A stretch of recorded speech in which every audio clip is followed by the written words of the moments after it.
Salut. Mentionner le petit terme Dieu et le malentendu peut être érigé entre les Africains du continent et ceux de la diaspora. Nous n'arrivons pas au sens de ce terme à partir des mêmes assises linguistiques. Il y a donc besoin d'une base commune de compréhension qui puisse nous unir dans la même perception de la notion de l'être suprême. Bienvenue à la chaîne Nzilaloa du docteur Kiatizwa Lubandadio Lualuka. Merci de nous suivre.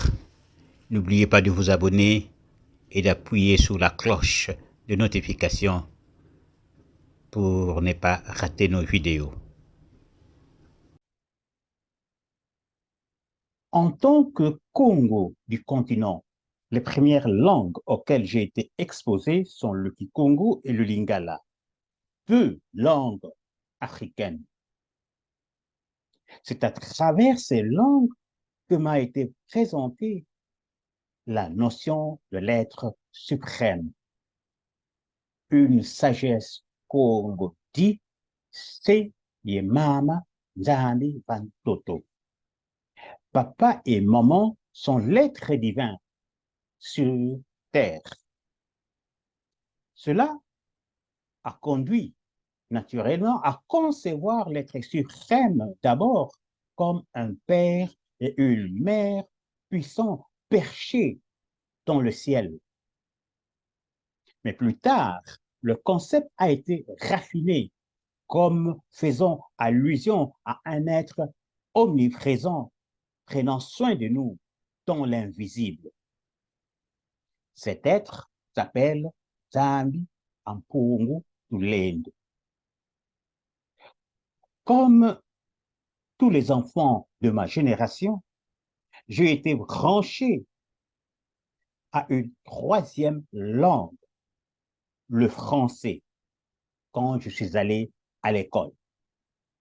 Là, j'ai rencontré le terme occidental désignant l'être suprême, Dieu. Comment pensez-vous que l'enseignant a introduit cette notion? Il lui était plus facile d'utiliser mon assise linguistique traditionnelle. Dieu m'a été donc expliqué comme le grand parent invisible que nous appelons Nzambi. Même quand plus tard, les chrétiens l'ont désigné comme étant un père, cela n'a pas conduit à une confusion, car le mot père en Afrique continentale ne fait pas nécessairement allusion à un être de sexe masculin.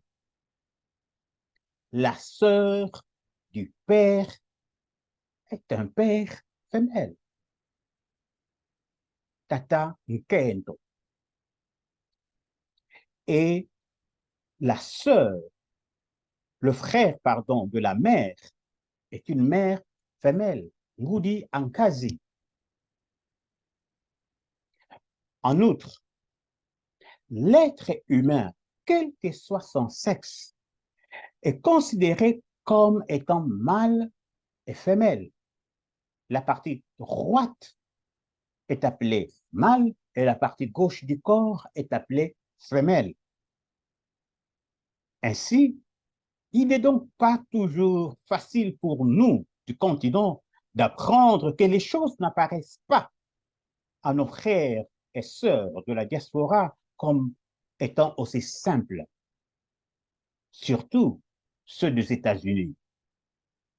La notion de Dieu leur parvient à partir d'une assise linguistique anglo-saxonne.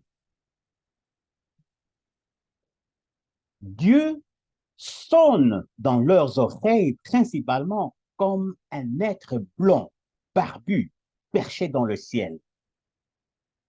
Il est clair que dans ce contexte, la, la mention du mot Dieu par un Africain du continent peut sembler gênante aux Noirs de la diaspora. Il peut même être considéré comme anti-africain. La religion traditionnelle négro-africaine étant en réalité une science exacte, le concept de l'être suprême peut être saisi indépendamment des antécédents linguistiques grâce à l'argument cosmologique kémétique. Cet argument peut être énoncé sommairement de la manière suivante. Je suis un être individuel, vous êtes des êtres individuels, c'est que nous habitons dans un univers individuel. Cet univers temporel étant une entité individuelle, il est donc l'œuvre d'une cause individuelle. Mais la nature individuelle de cette cause implique l'existence d'autres causes qui peuvent être effectives ou potentielles, c'est-à-dire qui peuvent ne pas avoir encore créé leur univers. Ici, nous introduisons une hypothèse. L'hypothèse est que chaque création existe dans son créateur. Si nous partons de cette hypothèse, nous prenons une entité qui inclut toutes les causes effectives et potentielles, tous les créateurs effectifs et potentiels. Nous avons une entité qui est l'être le plus grand possible, parce que n'importe quel univers que vous allez imaginer se trouvera dans son créateur, et le créateur se trouvera dans cet être. Et cet être est donc le plus grand possible. Par conséquent, il est l'être suprême. Ainsi, l'être suprême doit être immuable et doit être indivisible.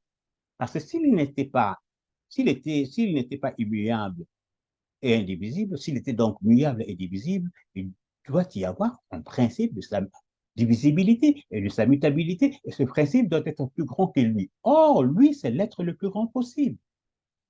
Et donc, Dieu est absolument indivisible, absolument immuable. Dieu est aussi transcendant.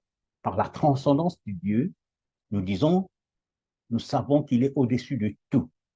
Mais ici s'ajoute encore une chose, c'est que Dieu ne connaît pas le mal.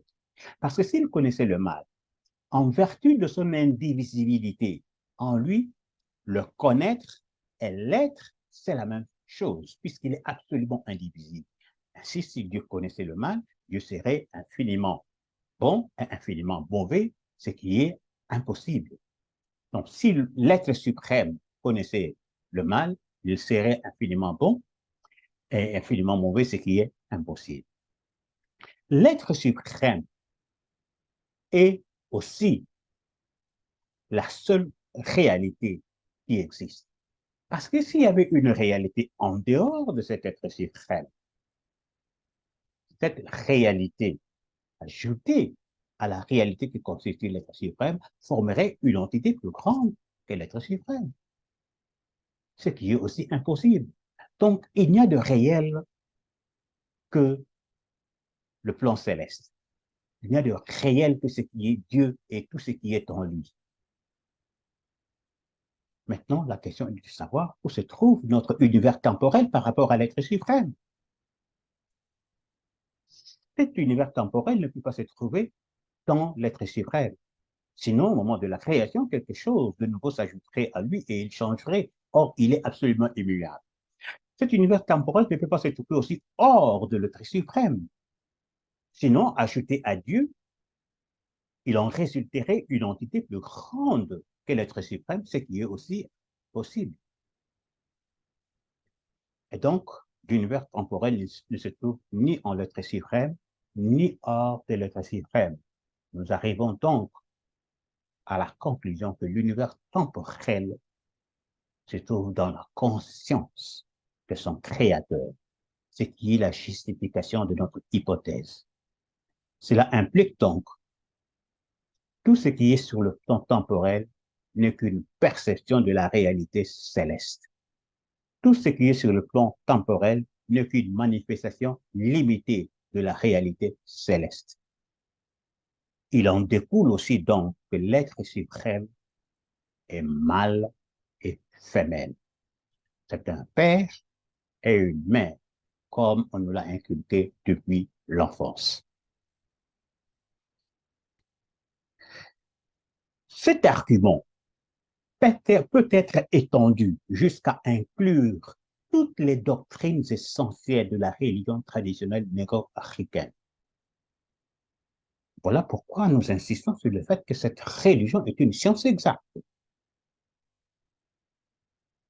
Une étude comparative montre la congruence de cet argument avec les religions de l'Égypte ancienne, le Sumer et avec la religion Congo, aussi bien d'ailleurs qu'avec le christianisme primitif. Ainsi donc, l'argument cosmologique thématique nous apprend que le Très-Haut est l'invisible est l'invisible être le plus grand possible et qui inclut toute réalité. Tout ce qui est bon sur la terre est sa manifestation limitée. En tant qu'un tout indivisible, le Très-Haut est l'être le plus simple qui existe. Toutes les divinités inférieures du Créateur aux ancêtres saints ne sont que ses manifestations. Ainsi donc, qu'on l'appelle Dieu, qu'on l'appelle Nzambi, Mungu ou Tchoukou, etc., cette compréhension tient bon et unit tous les Noirs. Merci. Si vous avez aimé cette vidéo, s'il vous plaît, likez et partagez. Pour en savoir plus sur ce sujet, veuillez consulter mes livres disponibles chez Amazon.